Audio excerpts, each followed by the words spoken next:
Hello বন্ধুরা, সবাইকে আমাদের চ্যানেলে স্বাগত জানাই। তো এই ভিডিওতে আমি রিভিউ করব এই ওয়ার্কিং ম্যান মুভিটি। তো চলুন না সময় নষ্ট না করে ভিডিওটি শুরু করা যাক।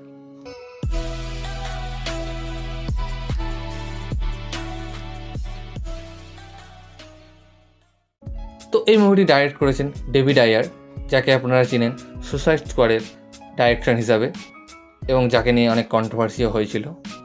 হ্যাঁ, তবে নতুন সুসাইড স্কোয়াড না, পুরনো সুসাইড স্কোয়াড। সিনেমাটা আমি দেখেছিলাম, বেশ ভালো একটা সিনেমা ছিল। বাট কেন ওয়ার্নার ব্রস এই সিনেমাটা এইরকম করে দিয়েছিল যে সিনেমাটার মজাই নষ্ট করে দিয়েছিল। যাই হোক, সেসব ব্যাপারে আমি যাচ্ছি না। এবং এই সিনেমার যে স্ক্রিন প্লে, সেটা আপনারা কে লিখেছেন শুনলে অবাক হয়ে যাবেন। সিলভাস্টার স্ট্যালোন, অর্থাৎ আমাদের রকি এবং র্যাম্বো, তিনি ডেভিড আয়ারের সঙ্গে মিলিত হয়ে স্ক্রিন প্লে লিখেছেন।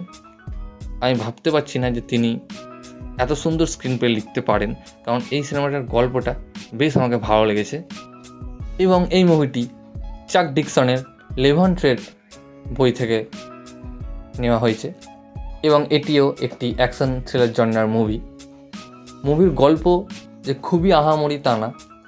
বেশিরভাগ হলিউড সিনেমায় যেমন হয় যে একজন মেয়ে কিডন্যাপ হয়ে গেছে, তাকে বাঁচাতে একজন এক্স রয়্যাল মেরিন কমান্ডো।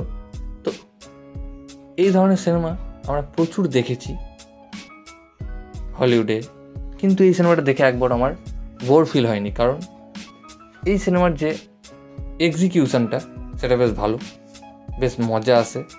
এবং আমরা জেসন স্ট্যাটামকে অ্যাকশনের রোলেই পছন্দ করি। প্রথম হাফটাই অতটা অ্যাকশন ছিল না, বাট তার পরের হাফ শুধু অ্যাকশন আর অ্যাকশন, যেটা বেশ ভালো এবং যেটা দেখে মজাও পেয়েছি। জেসন স্ট্যাটাম এখানে নিজে প্রডিউসার, আর এই মুভিতে আমরা জেসন স্ট্যাটামের সাথে সাথে সিলভাস্টার স্ট্যালোনকেও প্রডিউসার হিসেবে দেখতে পাবো, আর ডাইরেক্টর নিজেও প্রডিউসার। এবং এখানে জেসন স্ট্যাটামের পাশাপাশি জেসন ফ্লেমিং, মাইকেল পেনা এবং আমাদের ডেভিড হার্বার, অর্থাৎ যাকে আমরা স্ট্রেঞ্জার থিং থেকে চিনি এবং রেড গার্ডিয়ান মার্ভেলের, সেও রয়েছে। তবে তার রোল খুবই কম, তবে যতটুকু রয়েছে ইম্প্যাক্টফুল। এবং সবার অ্যাক্টিং এই মুভিতে তেমন কিছু নেই, অ্যাক্টিং না থাকার মতোই। অ্যাক্টিং যে বলবো খুবই ভালো সেটা একদমই নয়, বাট অ্যাকশন ভালো রয়েছে। তো যারা অ্যাকশন মুভি দেখতে পছন্দ করেন তাদের জন্য এটি একটি মাস্ট ওয়াচ মুভি।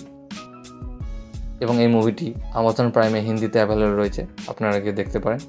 তো এই ভিডিওটা এতটুকুই গাইস। ভিডিওটি ভালো লাগলে অবশ্যই ভিডিওকে লাইক, কমেন্ট, শেয়ার এবং চ্যানেলটিকে সাবস্ক্রাইব করুন এবং আমাকে ইনস্টাগ্রামে ফলো করতে পারেন, লিঙ্ক আমি ডেসক্রিপশানে দিয়ে দেবো।